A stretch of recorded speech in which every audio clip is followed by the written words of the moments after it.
Halo semuanya, gimana kabarnya nih? Everything is good ya. Pada video kali ini FK Cinema akan merangkum ya film kolosal kerajaan Korea berjudul The War of the Arrow yang dirilis tahun 2011 lalu. Film ini menceritakan perjuangan rakyat Joseon aka Korea melawan dinasti Qing China. Tanpa banyak bacot lagi, kita langsung aja merangkum alur ceritanya. Film diawali di sebuah rumah salah satu pejabat dinasti Joseon yang dipercaya melakukan pengkhianatan terhadap dinasti Joseon dan ia harus rela digerebek oleh para tentara.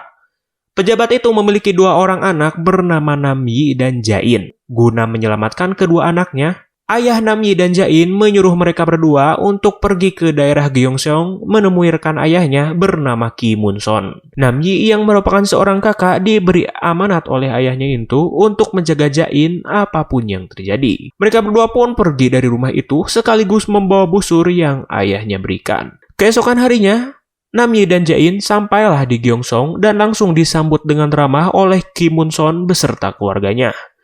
Singkat cerita, beberapa tahun kemudian Namyi yang sudah dewasa terlihat ia bersama kedua temannya bernama Kang-do dan Gap-yong sedang berburu rusa di hutan. Setelah mendapatkan rusa itu, mereka pun seperti normal pada umumnya gitu loh, membakarnya dan berbincang-bincang satu sama lain. Sampai Kang-do dan Namyi terlibat pertarungan selepas Kang-do terlalu memuji adik Namyi yaitu Jain yang menjadi primadona di kota itu. Ya, Jain ini merupakan kembang desa, jadi jangan heran gitu banyak sekali lelaki-laki cabul yang mau dengannya. Dan untung saja mereka berdua tidak melanjutkan acara perkelahian itu. Selepas anak kandung Pak Mun-son bernama Kim So-gon datang menemui mereka. Dalih-dalih marah, Kim So-gon mengajak Namyi untuk pergi minum-minum di tempat yang lebih mewah. Lantas Namyi sangat senang sekali diajak ke tempat hiburan yang berbeda dari biasanya. Bukan tanpa sebab So-gon mengajak Namyi ke tempat mewah itu karena ia mencoba untuk menghasut Namyi mengizinkannya menikahi adiknya yaitu Jain. Mendengar hal itu, Namyi sangat marah sekali dengan permintaan Kim So-gon. Bukan tidak mau Namyi mengizinkannya menikahi Jain karena dikhawatirkan jika statusnya sebagai anak pengkhianat terbongkar dan semuanya pun akan hancur. Namun melihat keseriusan Kim So-gon yang ingin menikahi adiknya, Namyi membuat taruhan duel jika Kim So-gon berhasil mengalahkannya, maka ia akan mendapatkan adiknya. Namun duel itu berakhir dengan kekacauan di antara mereka berdua. Akibat kekacauan tadi, Mun-son sangat marah sekali dan memberikan gebugan kepada betis mereka berdua.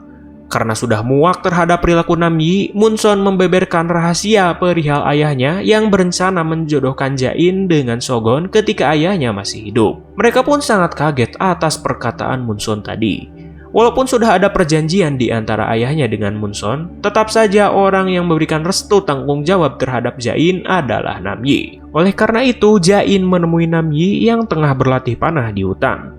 Namyi tetap bersikukuh tidak merestui perihal pernikahan itu. Dan kembali lagi, ia sangat takut sekali tentang status mereka berdua sebagai anak pengkhianat terbongkar. Namun apa boleh buat, Jain yang sudah terpikat dengan So-gon tetap ingin menikah dengannya. Walaupun Namyi tidak merestui hubungan itu. Namun tetap saja Namyi sayang terhadap adiknya itu. Terbukti dengan memberikan sepasang sepatu sebelum Jain naik ke pelaminan. Pesta pernikahan pun digelar dengan sangat mewah dan juga para pejabat-pejabat dari daerah luar datang ke pernikahan itu. Ya bisa dikatakan Mun-son merupakan orang kaya dan juga orang terpandang. Jadi jangan heran hal seperti ini bisa terjadi. Sementara itu Namyi memutuskan untuk mengembara selepas adiknya menikah dengan Kim So-gon. Sebelum Namyi mengembara, ia menyempatkan untuk membawa panah bekas latihannya selama ini. Setelah membawa panah yang ia dapatkan, Namyi melihat kejanggalan dari balik sebuah bukit. Dan ternyata itu merupakan bangsa Manchu aka dinasti Qing dengan ribuan pasukan yang dipimpin langsung oleh pangeran dinasti Qing bersama komandan pasukan elit bernama Zhu Xinta. Pasukan Qing pun langsung meluluh lantahkan rakyat yang ada di wilayah itu, termasuk juga pernikahan Jain dan So-gon yang awalnya bahagia menjadi duka.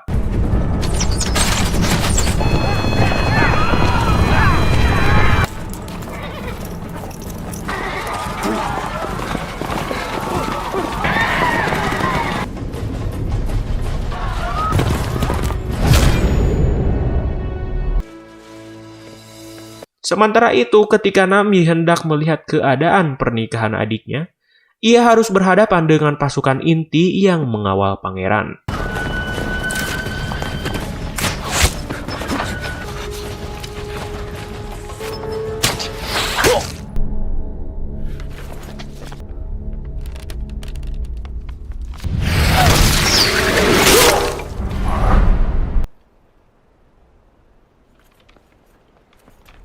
Setelah menyerang wilayah itu, Pangeran King memutuskan untuk berpisah dengan Komandan Jushinta, membawa orang-orang yang dijadikan budak diantaranya Jain, Shogun, dan kedua teman Namyi yaitu Gapyeong dan Kangdu, serta seluruh penduduk yang masih hidup.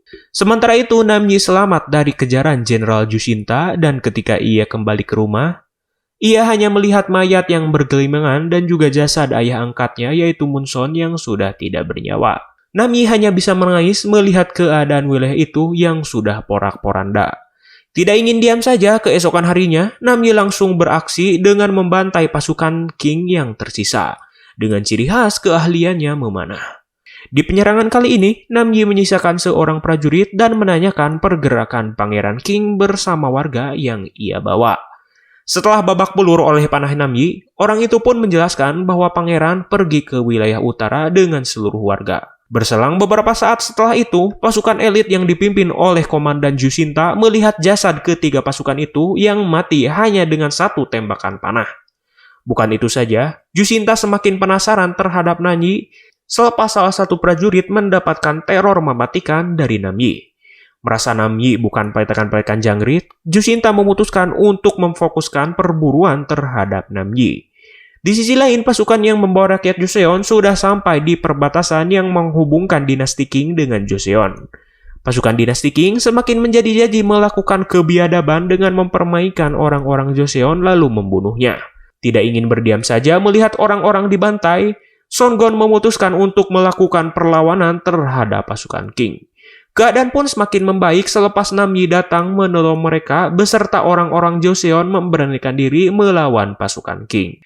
Walaupun Namyi sudah menyelamatkan sebagian warga, tetapi ia tidak melihat adiknya yaitu Jain. Oleh karena itu, Namyi bersama seluruh orang yang berani memutuskan untuk pergi lebih jauh lagi mengejar adiknya itu, yang berada di dalam pasukan Pangeran King. Ya, jadi pada waktu itu, tentara-tentara Joseon tidak bisa menyelamatkan rakyatnya, dikarenakan Raja Joseon sudah menyerahkan negaranya kepada dinasti Qing. Oleh karena itu, rakyat-rakyat yang ada di pasukan Qing tidak bisa berbuat apa-apa. Singkat cerita, sesampainya di perkemahan pasukan pangeran, Namyi dan kawan-kawan merancang strategi untuk menyandra pangeran dan menukarkannya dengan Jain. Jain sendiri dijadikan budak seks oleh pangeran.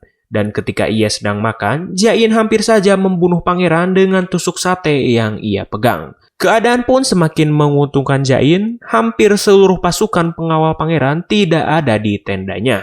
Dikarenakan rencana awal yang ditepatkan oleh Namyi dan kawan-kawan berhasil. Memanfaatkan hal itu, Namyi langsung menyandra pangeran yang tengah berduel dengan Jain. Setelah mendapatkan pangeran, Namyi menyuruh Shogun untuk membawa Jain dan berjanji esok hari akan bertemu.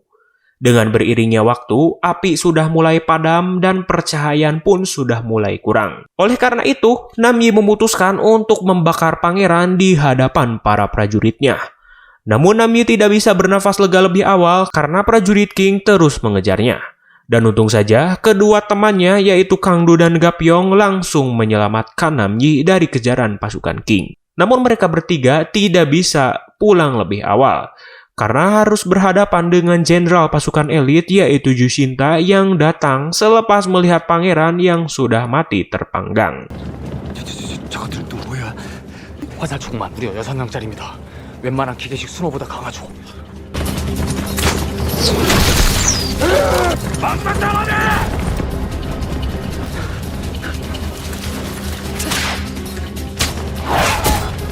이쪽으로 돌아갑니다. 답답해 미치겠네. 빨리 가자니까. 목도 기했지. 와한 거지. 오용자파. 후크 좋아.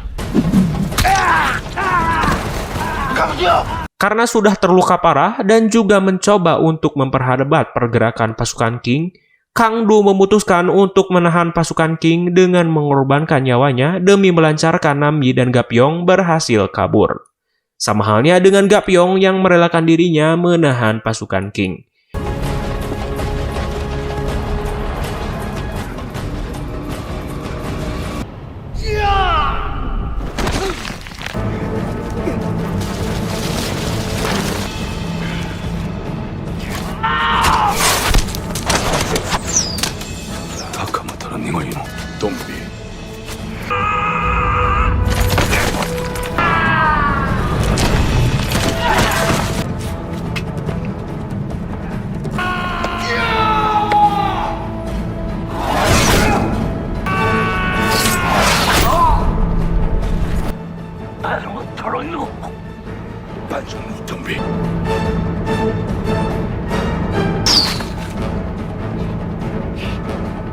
Dan betapa edannya Namyi mengalahkan sebagian pasukan elit dinasti Qing hanya dengan busur dan panah. Dan pada penyerangan kali ini, Jushinta harus rela kehilangan adiknya selepas busur panah Namyi menancap di dadanya. Tidak ingin meratapi kematian adiknya, Jushinta langsung bergerak mengejar Namyi yang sudah jauh dari jangkauan mereka. Di sisi lain, Shogun dan Jain hampir saja nyawanya melayang selepas pasukan Qing menemukan tempat persembunyiannya. Dan untung saja, Shogun berhasil menghalau ketiga pasukan Qing itu. Shin pun berpindah lagi kepada Namyi yang sedang beristirahat di sebuah air terjun. Dan betapa kagetnya ia melihat harimau yang tepat di atas tebing air terjun itu. Oleh karena itu, ia pun langsung memutar otak untuk menjabak Jushinta dan kawan-kawan menuju sarang harimau.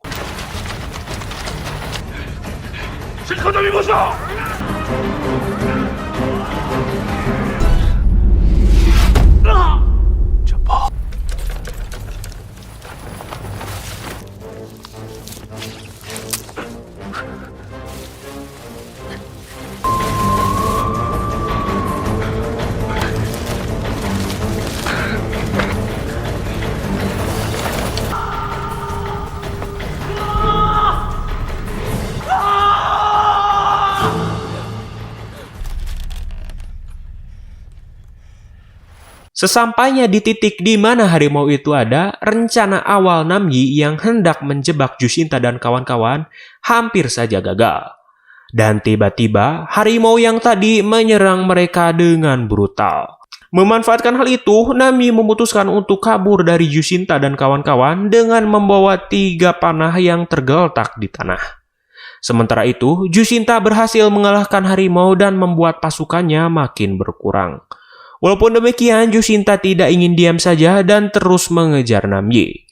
Melihat keadaan panah yang hanya berjumlah 3 biji, Namyi kembali lagi memutar otak dengan membuat panah seadanya menggunakan bambu. Dan ia pun harus merancang strategi melumpuhkan Jushinta.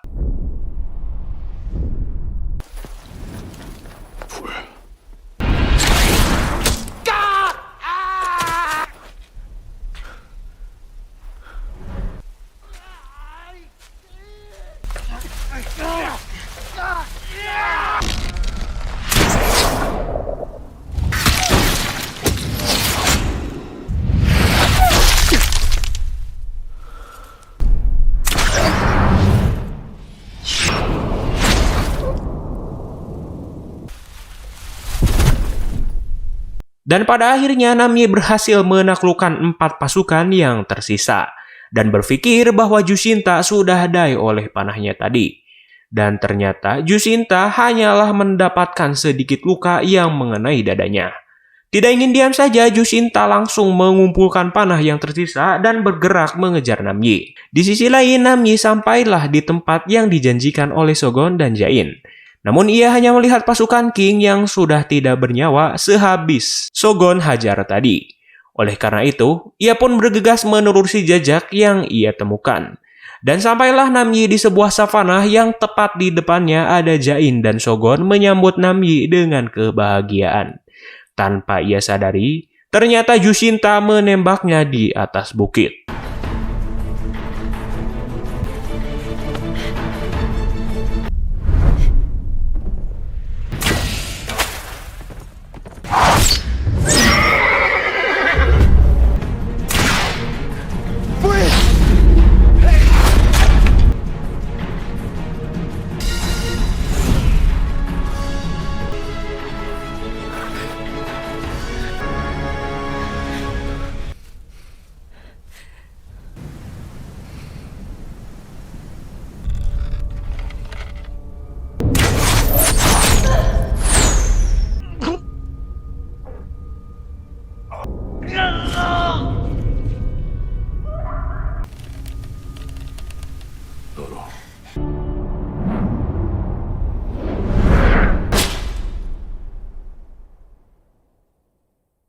Dan pada akhirnya, Jushinta dan Namyi harus die satu sama lain selepas pertarungan yang begitu hebat. Sementara itu, Jain hanya bisa menangis melihat kakaknya sudah tidak bernyawa. Kemudian Jain dan Shogun kembali lagi ke tanah Joseon dengan membawa jasad Namyi yang terus memegang busur panah hingga kematiannya. Film pun berakhir. Akhiran yang sangat-sangat tidak happy ending ya. Overall film ini banyak sekali adegan-adegan yang sangat-sangat tegang ya. Namun endingnya itu loh sangat tidak happy sekali. Terima kasih sudah menonton video kali ini. Jangan lupa juga subscribe. Gak subscribe juga gak apa-apa. See you next time.